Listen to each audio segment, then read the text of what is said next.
தமிழுக்கும் தமிழ் நெஞ்சங்கள் அனைவருக்கும் வணக்கம் நண்பர்களே. நாம் இன்னைக்கு இந்த பதிவில் நாம் தினமும் பார்க்குற ராசி பலனில் 5வது வரக்கூடியதாக இருக்கக்கூடிய சிம்மராசி அன்பர்களுக்கு இந்த மாதத்தின் கிரக நிலைகள் எப்படி அமைஞ்சிருக்கு, இந்த கிரக நிலைகளால் ஏற்படக்கூடிய மாற்றங்கள் என்ன, அதாவது சாதகமாக என்ன நடக்கும், பாதகமாக என்ன நடக்கும், பாதகமான செயல்களை தவிர்க்க நீங்கள் என்ன செய்யணும், இது பற்றின முழுமையான தகவலையும் தாங்க உங்களுக்காக இந்த பதிவில் நாங்கள் சொல்லியிருக்கோம். இந்த பதிவு நீங்கள் பயன்பெறும் வகையில் அமையும், அதனால் ஸ்கிப் பண்ணாமல் முழுமையாக பாருங்கள். நீங்கள் இப்போ தான் ஃபர்ஸ்ட் டைம் நம்மளோட சேனலை பார்க்குறவங்களா இருந்தால் மறக்காமல் சப்ஸ்கிரைப் பண்ணி வச்சுக்கோங்க. சிம்மம் ராசி. சிம்ம ராசிக்காரங்க எப்பொழுதுமே தலைமை பண்பு கொண்டவங்க, தங்களோட சொல் செயலில் பிரகாசிக்கக்கூடியவங்க, எந்த ஒரு கூட்டத்திலையுமே தன்னை முன்னிலைப்படுத்திக்கணும் அப்படின்னு நினைப்பீங்க. கோபம் மட்டும்தான் உங்களுக்கு இருக்கக்கூடிய பலவீனம் அப்படின்னே சொல்லலாம். உங்களுடைய பேச்சு எல்லோரையுமே கவர்ந்து இழுக்கக்கூடிய வகையில் இருக்கும். இந்த சிம்மராசி அன்பர்கள் தினமும் சூரிய நமஸ்காரம் செய்து வருவது உடல் ஆரோக்கியம் மற்றும் ஆயுள் ஆரோக்கியத்தை மேம்பாடாக வச்சுக்க ஒரு சிறந்த ஒரு பரிகாரமாகவே சொல்லப்பட்டிருக்கு. சிம்மராசி நவகிரகங்களின் தலைவனாக விளங்கக்கூடிய சூரிய பகவான அதிபதியாக கொண்டது. காலபுருஷ தத்துவத்தில் 5வது வரக்கூடியது இந்த சிம்மராசி. நெருப்பு ராசியை சாரும் இது. ஆளுமை மற்றும் நிலையான மனநிலை கொண்டவங்க தான் இந்த சிம்மராசியை சேர்ந்த நீங்கள். உங்களுடைய சிந்தனை மற்றும் செயல்கள் அனைத்துமே சிறப்பாக இருக்கும். ரொம்பவுமே தைரியமாக உற்சாகமாக எல்லா வேலைகளும் செய்வீங்க. போட்டியிலும் சரி பணியிடத்துலையும் சரி எப்பொழுதுமே முதலிடத்தில் உங்களோட செயல்கள் இருக்கணும் அப்படின்னு விரும்பக்கூடியவங்க நீங்கள். ஏன் ஒரு அணியை வழி நடத்தினாலுமே சிறப்பாக செயல்படுத்தக்கூடியவங்க நீங்கள். இந்த ராசியை சேர்ந்தவங்க ஆளுமை திறமை கொண்டவங்க. அன்பானவங்களாக இருந்தாலுமே அடிக்கடி கொஞ்சம் கோபம் மட்டும் இவங்களுக்கு வரும். இவங்களோட பேச்சில் கொஞ்சம் கட்டுப்பாடு இருந்தால் நல்லது. உங்ககிட்ட கோபம் வரும்போது நிதானமாக இல்லாமல் ஒரு பேசின விஷயத்தை திரும்ப பேசி அந்த பிரச்சனையை பெரிதாகி இருப்பீங்க. நிறைய விஷயத்தில் இந்த மாதிரி நீங்கள் செஞ்சுருப்பீங்க. இதனால் நிறைய பின்னடைவும் ஏற்பட்டிருக்கும். இந்த கோபத்தை மட்டும் கட்டுப்பாட்டுக்குள்ளே கொஞ்சம் குறைச்சிக்கிட்டிங்கனாலுமே நல்ல முன்னேற்றம் எல்லா விஷயத்துலையுமே நீங்கள் பெற முடியும்.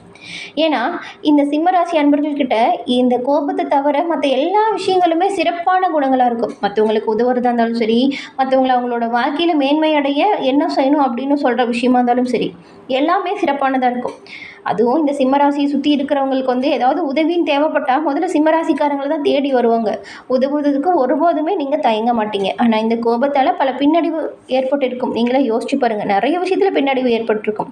அது மட்டும் கொஞ்சம் குறைச்சிக்கோங்க, சிறப்பான பயன்களை பெற முடியும். இந்த சிம்மராசி அன்பர்களுக்கு இந்த மாதத்தின் கிரக நிலைகளால் ஏற்படக்கூடிய மாற்றங்கள் என்ன அப்படிங்கிறத நம்ம தொடர்ந்து பார்க்கலாம் வாங்க. சிம்மராசி அன்பர்களுக்கு இந்த மாதம் ஏற்றத்தாழ்வுகள் நிறைந்த ஒரு மாதமாக அமைஞ்சிருக்கு. மாதத்தின் தொடக்கத்திலேயே சூரியன், சனி, ராகு, புதன், சுக்கிரன் இந்த 5 கிரகங்களுமே உங்களுடைய 8ஆம் வீட்டில் அமர்ந்திருக்கிறதுனால உடல் ஆரோக்கியம் அவ்வப்போது சின்னதாக பாதிக்கப்படும். உங்களுடைய வாழ்க்கையில் சில திடீர் நல்ல மாற்றங்களுமே சாத்தியமாகும். இருந்தாலுமே இந்த மாதம் உங்களோட உடல் ஆரோக்கியத்தில் நீங்கள் கொஞ்சம் அக்கறை காட்டுறது நல்லது. மாத தொடக்கத்தில் செவ்வாய் 11ஆம் வீட்டில் அமர்ந்திருக்கிறதுனால 3ஆம் தேதிக்கு பிறகு 12ஆம் வீட்டிற்கு செல்றதுனாலையும் செலவுகள் கொஞ்சம் அதிகரித்த மாதிரி தான் இருக்கும். மன கஷ்டத்தில் இருந்து நீங்கள் விடுபட்டு வர இந்த சிம்மராசி அன்பர்கள் வெள்ளிக்கிழமையில் அம்மன் வழிபாடு செய்கிறது உங்களோட வாழ்க்கையில் சிறப்பான முன்னேற்றத்தை கொடுக்க உறுதுணையாக இருக்கும். உங்களுக்கு அம்மன் தாய் பிடிக்கும் என்றாலும் அம்மன் தாய்க்கு போற்றி அப்படிங்கிற மந்திரத்தை 3 முறை மறக்காமல் நம்மளோட சேனல் பாக்ஸின் கமெண்ட்டில் தெரிவிங்க. ஏன்னா சிம்மராசி அன்பர்களின் பரிபூரண அருளும் கிடைக்க நீங்கள் என்ன செய்யணும் அப்படின்னு நினச்சிங்கன்னா வெள்ளிக்கிழமையில் அம்மன் வழிபாடு சிறப்பானதாக இருக்கும். உங்களோட வீட்டுக்கு பக்கத்தில் எந்த அம்மன் கோவில் இருந்தாலும் சரி, கோவிலுக்கு போய் எலுமிச்சைப்பழ தீபம் ஏற்றி வழிபட்டு உங்களோட முழுமையான பிரார்த்தனையும் நீங்கள் அம்மனிடம் சொல்லிடுவாங்க. ஒரு 12 வாரம் இந்த தீபத்தை தொடர்ந்து ஏற்றிட்டு வாங்க. கட்டாயம் நீங்கள் நினைக்கிற நல்ல விஷயம் நடக்கும். ஒருபோதும் வீடுகள் எலுமிச்சைப்பழ தீபம் ஏற்றி வழிபாடு செய்யக்கூடாது. அம்மன் ஆலயத்தில் மட்டும்தான் இந்த எலுமிச்சைப்பழ தீபம் ஏற்றி வழிபாடு செய்யணும். 12 வாரங்கள் தொடர்ந்து செய்யுங்க. 13வது வாரம் நீங்கள் நினச்ச நல்ல விஷயம் கட்டாயம் நடக்கும். திடீர் நல்ல மாற்றங்களுமே இந்த மாதம் உங்களுக்கு ஏற்படும். உடல் ஆரோக்கியத்தில் மட்டும் கொஞ்சம் அக்கறையாக இருக்கணும். நீண்ட பயணத்திற்கான வாய்ப்புகள் சிறந்ததாக இருக்கும். வெளியூர் அல்லது வெளிநாடு செல்லும் யோகம் உங்களுக்கு இருக்குது. அதே போல் சூரிய பகவான் உங்களுடைய 9வது வீட்டில் நுழையும் பொழுது உங்களுக்கு மக்கள் மத்தியில் மரியாதையும் அந்தஸ்தும் உயர்ந்து காணப்படும். நீங்கள் சமூகத்தில் ஒரு பெரிய பதவியை அடையும் யோகமும் அமையும். இது மட்டும் இல்லாமல் நீங்கள் கௌரவிக்கப்படலாம். வேலையில் உங்களோட நிலை வலுப்பெற்று காணப்படும். வியாபாரம் செய்யக்கூடியவங்க எல்லா விஷயத்திலுமே எச்சரிக்கையாக செயல்படணும். இல்லைனா சில சிக்கல்கள் அவ்வப்போது வரலாம். சட்ட சிக்கல்கள், நீங்கள் இந்த சண்டை சச்சரவுகளில் வீணாக தேவையில்லாமல் மற்றவங்களோட பிரச்சனையில் மூக்கு நுழைக்காமல் இருந்தாலே இந்த சட்ட சிக்கல்களில் சிக்குவதிலிருந்து நீங்கள் தவிர்க்க முடியும். திருமண உறவுகளில் ஏற்ற இறக்கங்கள் இருக்கும். உங்களுடைய மாமியார் குடும்பம் இருக்கு இல்லையா, அவங்க கூட இருக்கக்கூடிய உறவுகள் ஏதாவது சண்டை சச்சரவுகளை ஏற்படுத்தலாம். தேவையில்லாமல் ஏற்படுற வீண் வாக்குவாதத்தை தவிர்த்துடுங்க. காதல் உறவுகளுக்கு மாதத்தின் ஆரம்பம் பலவீனமாக இருக்குது. அதன் பிறகு காலம் படிப்படியாக சாதகமாக அமையுது. நிதி ரீதியாக இந்த மாதம் சற்று பலவீனமாக அமைஞ்சிருக்கு. மாணவர்களுக்கு சாதகமான முடிவுகள் கிடைக்கும். 5ஆம் வீட்டின் அதிபதியாக இருக்கக்கூடிய குரு பகவான் மாதம் முழுவதும் 10ஆம் வீட்டில் இருக்கிறார். சனி பகவானின் பார்வை மாதம் முழுவதும் குரு மற்றும் 5வது வீட்டில் இருக்க போகிறது. இதன் மூலம் உங்களோட காதல் உறவுகளின் தீவிரத்தை நீங்கள் உணரப் போகிறீங்க. நன்றாக வாழ்வதன் மூலம் உங்கள் உறவுகளில் முன்னேற முயற்சிங்க. திருமணமானவங்களை பற்றி பேசணுமா, இந்த மாதம் உங்களுக்கு ஏற்றத்தாழ்வுகள் நிறைந்ததாக இருக்குது. 8வது வீட்டில் பஞ்ச கிரக யோகம் இருக்கிறதுனால உடல்நல பிரச்சனைகள் உங்கள் மனைவியையும் உங்களையும் தொந்தரவு செய்யலாம். ஆரோக்கியத்தின் பார்வையில் இந்த மாதம் கொஞ்சம் பலவீனமாக தாங்க எல்லா வாய்ப்புகளுமே இருக்குது இந்த சிம்மராசி அன்பர்களுக்கு. சிம்மம் ராசியில் உள்ள மகம் பூரம் உத்திரம் உங்களுக்கு முதல்ல மகம் நட்சத்திரக்காரங்களுக்கு நினச்சதை சாதிக்கணும் அப்படிங்கிறவங்க தான் நீங்கள். உங்களுக்கு இந்த மாதம் நிதானமாக செயல்பட வேண்டிய மாதம். கோச்சார ரீதியாக குடும்பஸ்தானத்தில் கேது, அஷ்டமஸ்தானத்தில் ராகு, சூரியன் மற்றும் சுக்கிரன் வக்ரகதியில் சஞ்சாரம் செஞ்சுருக்கிறதுனால பொருளாதார நிலையில் எதிர்பாராத நெருக்கடி வரலாம். குடும்பத்திலையுமே அவ்வப்போது குழப்பங்கள் தோன்றி மறையலாம். உடல் நிலையில் எதிர்பாராத சங்கடங்கள் வரும். தொழிலில் எதிர்பார்ப்பு தள்ளி போகும். அரசு பணியில் இருக்கக்கூடியவங்களுக்கு அதிகாரிகளால் நெருக்கடி வரலாம், கவனமாக இருங்க. வேலைப்பளு கொஞ்சம் அதிகரித்து காணப்படும். சப்தமஸ்தானத்தில் சஞ்சரிக்கும் சனி பகவானால் நட்புக்குள் விரிசல், தம்பதிகளுக்குள் இடையில் உறவில் நெருக்கடி வரலாம், கவனமாக இருங்க. குரு பகவானின் பார்வை 2, 4, 6ஆம் இடங்களுக்கு கிடைக்கும் பொழுது நிதானமாக செயல்பட்டால் நன்மையை உங்களால் அடைய முடியும். தாய் வழி உறவுகளால் ஆதரவு நல்லதாக இருக்கும். தொழில் போட்டியாளர்கள் விலகி செல்வாங்க. பணப்புழக்கம் சீராக இருக்கும். அதன் பிறகு பூரம் நட்சத்திரக்காரங்களுக்கு எந்த ஒரு விஷயத்திலையுமே முன்னேற்றம் அடையக்கூடியவங்க தான் நீங்கள். உங்களுக்கு இந்த மாதம் கவனமாக செயல்பட வேண்டிய மாதம். ராசிநாதன் சூரியனும் உங்களோட நட்சத்திரநாதன் சுக்கிரனும் அஷ்டமஸ்தானத்தில் சஞ்சாரம் செய்கிறதுனால எதிர்பார்த்த வேலைகளில் தடைகளும் தாமதமும் உண்டாகும். வியாபாரத்தில் எதிர்பாராத சங்கடங்கள் வரும்.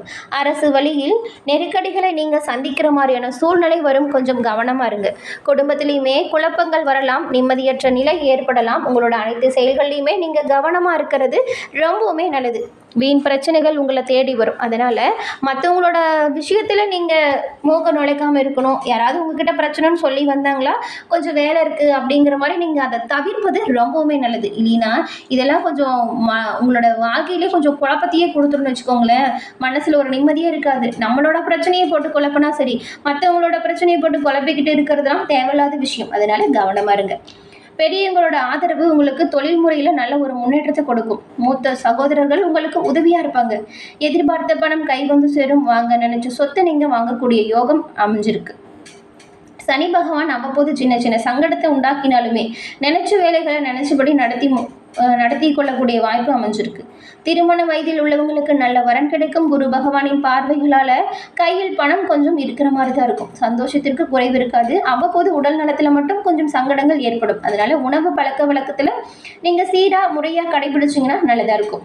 அதன் பிறகு உத்திரம் 1ஆம் பாதம் கொண்ட உங்களுக்கு நினைத்ததை சாதிக்கணும் அப்படிங்கிறத குறிக்கோளாக கொண்டு செயல்படக்கூடியவங்க தான் நீங்கள். உங்களுக்கு இந்த மாதம் ஏற்றம் இறக்கம் நிறைந்த ஒரு மாதம். சூரிய பகவான் அஷ்டமஸ்தானத்தில் மறைவு பெறும் பொழுது எடுத்த வேலைகளை உடனடியாக முடிக்க முடியாமல் போகலாம். ஒவ்வொருக்குமே அதிகபட்சமாக நீங்கள் உழைத்திட வேண்டியதாக இருக்கும். எதிரிகளோட தொல்லைகளும் இந்த நேரத்தில் கொஞ்சம் இருக்கும். உடல்நிலையில் ஒரு நேரத்தில் இருக்கிறது போல மறு நேரத்தில் இல்லாமல் போகும். அரசியல்வாதிகளுக்கு எதிர்பாராத நெருக்கடி வரலாம். சுக்கிரன் மாதம் முழுவதும் அஷ்டமஸ்தானத்தில் வக்ரம் அடைஞ்சிருக்கிறதுனால தம்பதிக்குள் சின்ன சின்ன பிரச்சனை அவ்வப்போது வரும். கொஞ்சம் விட்டு கொடுத்து மனசுடிச்சும் போகிறது நல்லது. நட்புகளால் எதிர்பாராத சங்கடங்கள் வரலாம். நல்லா பேசி பழகி வந்தவங்களுமே உங்களை விட்டு விலகி செல்லக்கூடிய நிலை ஏற்படும். கூட்டத் தொழிலில் நீங்கள் எதிர்பார்ப்பு கொஞ்சம் இழுபறியாக இருக்கும். மாதம் முழுவதுமே குரு பகவானின் பார்வைகள் 7ஆம் தேதி வரைக்கும் செவ்வாயின் சஞ்சாரமும் உங்களுக்கு சாதகமான நிலையை ஏற்படுத்தும். இந்த சமயத்தில் அடிப்படை தேவைகளை பூர்த்தி செய்யக்கூடிய அளவிற்கு முன்னேற்றம் உண்டாகும். தேவைக்கேற்ற வரவு இருக்கும். அரசு பணியாளர்கள் மாதம் முழுவதும் தங்களோட பணியில் மட்டும் கவனமாக இருக்கிறது நல்லது. அதிகாரிகளின் உத்தரவுப்படி செயல்படுங்க. மாணவர்களுக்கு படிப்பு விஷயத்தில் கொஞ்சம் மந்தம் வரலாம். கவனமாக அவங்களோட படிப்பு விஷயத்தில் நீங்கள் இருக்கணும். ஆசிரியரின் ஆலோசனையை ஏற்று அதன்படி செயல்படுறது நல்லதாக இருக்கும். என்ன சிம்மராசி அன்பர்களே, இந்த பதிவு நீங்கள் பயன்பெறும் வகையில் அமைஞ்சிருக்கும்னு நினைக்கிறோம். இந்த பதிவு பிடிச்சிருந்தா லைக் பண்ணுங்கள், ஷேர் பண்ணுங்கள், கமெண்ட் பண்ணுங்கள். நீங்கள் இப்போ தான் ஃபஸ்ட் டைம் நம்மளோட சேனலை பார்க்குறவங்களா இருந்தால் மறக்காமல் சப்ஸ்கிரைப் பண்ணி வைங்க. உங்களோட நண்பர்கள், குடும்பத்தில் இருக்கவங்க யாராவது சிம்மராசி அன்பர்களாக இருந்தால் அவங்களுக்குமே இந்த பதிவை ஷேர் பண்ணுங்கள். அவங்களும் பயன்பெறும் வகையில் அமையட்டும். நீங்கள் இப்போ தான் ஃபஸ்ட் டைம் நம்மளோட சேனலை பார்த்தா மறக்காமல் சப்ஸ்கிரைப் பண்ணி வச்சுக்கோங்க. தொடர்ந்து பார்த்தமைக்கு நன்றி நண்பர்களே. நன்றி, வணக்கம்.